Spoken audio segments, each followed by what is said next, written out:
Hello everyone, आज हम व्याकरण भाग में पढ़ने जा रहे हैं वर्ण विचार, जिसे अंग्रेजी भाषा में क्या कहा जाता है? फोनोलॉजी।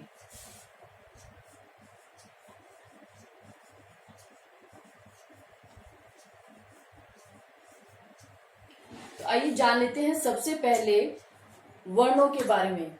वर्ण होते क्या है बच्चों? जो ध्वनियां हम लोग बोलकर या लिखकर, जिन ध्वनियों के माध्यम से हम अपना आदान प्रदान कर रहे हैं, भाषा को व्यक्त कर रहे हैं, वो कहलाते हैं वर्ण। और वर्णों का संगठित समूह कहलाता है वर्णमाला। और वर्णमाला को हमारे व्याकरण की दृष्टि से दो भागों में बांटा गया है। पहला भाग है स्वर और दूसरा भाग है व्यंजन। स्वरों के भी आगे दो भाग होते हैं। पहला है ह्रस्व स्वर और दूसरा है दीर्घ स्वर। इन दोनों के नाम से ही स्पष्ट हो रहा है कि ह्रस्व स्वर कौन से होते हैं और दीर्घ स्वर कौन से होते हैं। ह्रस्व का अर्थ होता है छोटा, अर्थात जो आपके स्वर हैं उनमें जिन स्वरों को बोलने में, जिन ध्वनियों को बोलने में हमें कम समय लगे, उन्हें ह्रस्व स्वर कहा जाता है। और इनकी संख्या है 4, जो कि क्रमशः ह्रस्व स्वर है 4। ये कौन कौन से हैं? अ, ई, उ और री। ये 4 ह्रस्व स्वर कहलाते हैं। इसके अलावा दीर्घ स्वर कौन से होते हैं? जिनके उच्चारण में ह्रस्व स्वर की तुलना में दुगुना समय लगे, वो कहलाते हैं दीर्घ स्वर। और दीर्घ स्वरों की संख्या है 7। ये कौन कौन से हैं मैं लिख रही हूं।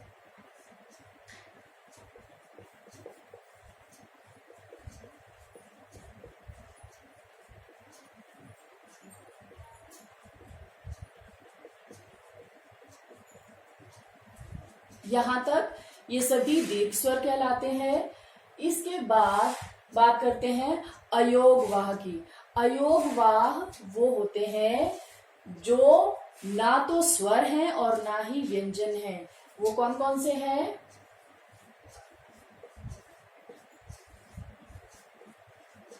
ये दोनों अंग अह, ये दोनों अयोगवाह कहलाते हैं।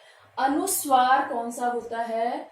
अभी हमने ये अनुस्वार है, यहां पर ये भी अनुस्वार है। ये अनुस्वार की मात्रा दिखाई गई है। अनुस्वार वे होते हैं जिनके उच्चारण में वायु नासिका से निकलती है, मतलब इनका उच्चारण जो है नासिका से किया जाता है, ये कहलाते हैं अनुस्वार।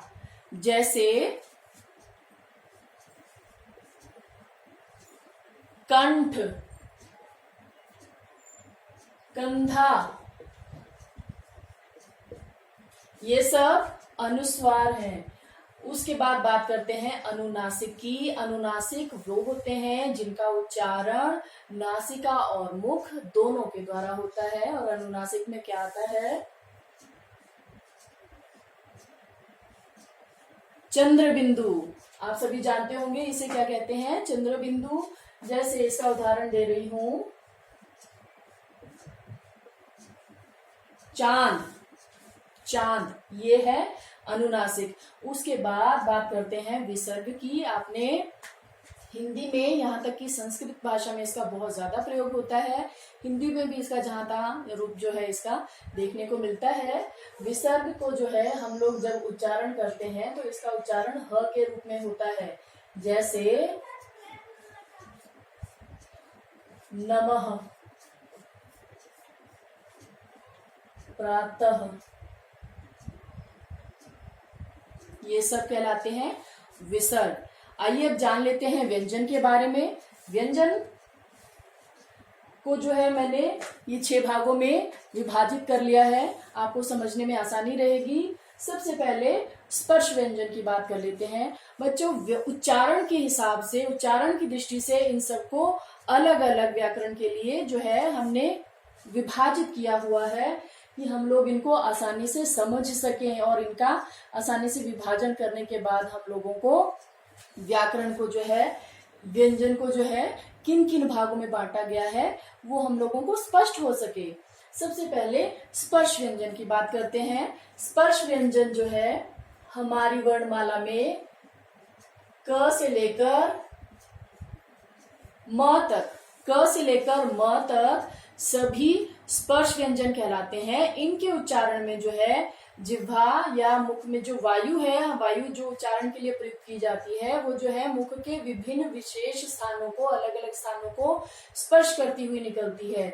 और स्पर्श करती हुई निकलती है इसलिए इनको स्पर्श व्यंजन कहा जाता है। और ये क से लेकर म तक है। इनकी संख्या 25 है।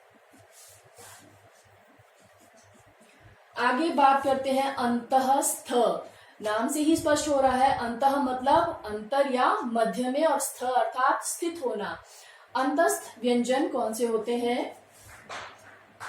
य, र, ल, व। ये 4 जो है अंतस्थ व्यंजन है। अब अंतस्थ समझिए कि जब हम इन 4 वर्णों का जब हम उच्चारण करते हैं तो वायु जो है हमारे मुख के विभिन्न भागों को स्पर्श नहीं करते हुए मुख के मध्य भाग से निकल कर आती है, तो ये अंतस्थ कहलाते हैं। य, र, ल, व। इसके बाद ऊष्म व्यंजन, जिन वर्णों के उच्चारण में हमारे मुख से बहुत तेज ऊष्मा निकल कर आती है उनको कहा जाता है ऊष्म व्यंजन। क्योंकि वायु जो है रगड़ खाकर निकलती है इसलिए इनको संघर्षी व्यंजन भी कहा जाता है। तो ऊष्म व्यंजन कौन कौन से हैं? श, श, स, ह। ये भी संख्या में 4 हैं। श, श, स, ह। इनकी संख्या 4 है। इसके बाद उत्क्षिप्त व्यंजन कौन से होते हैं? उत जमा क्षिप्त। उत का अर्थ होता है ऊपर और क्षिप्त मतलब फेंकना। जिन वर्णों के उच्चारण में वायु जो है हमारी जिह्वा के द्वारा पलट कर वापस फेंकी जाती है उनको कहा जाता है उत्क्षिप्त व्यंजन। और ये कौन कौन से हैं? ड़ और ढ।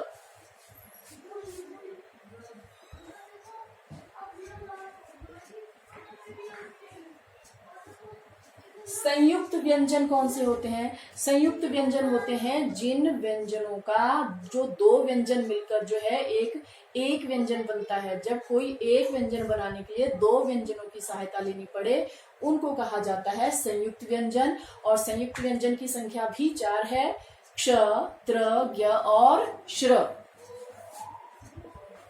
क्ष, त्र, ज्ञ और श्र। अब इनको संयुक्त क्यों कहा गया है एक बार और थोड़ा डिटेल में आपको मैं वर्णन करके बताती हूँ। क्ष जो है क और श 2 वर्णों के मेल से बना है, क और श। उसी तरह से त और र से त्र बनता है, ज जमा य से य बनता है और श जमा र से श्र बनता है। इसलिए इनको 2 वर्णों से मिलकर बना है, इसलिए इनको संयुक्त व्यंजन कहा गया है। आशा आप समझ गए होंगे। उसके बाद बात करते हैं द्वित्व की। द्वित्व मतलब 2। द्वित्व का अर्थ ही होता है 2। अब 2 कैसे? जब एक वर्ण की पुनरावृत्ति यानी कि एक वर्ण जैसे है वैसा ही आगे उसके साथ प्रयुक्त होता है उसको द्वित्व व्यंजन कहा जाता है। जैसे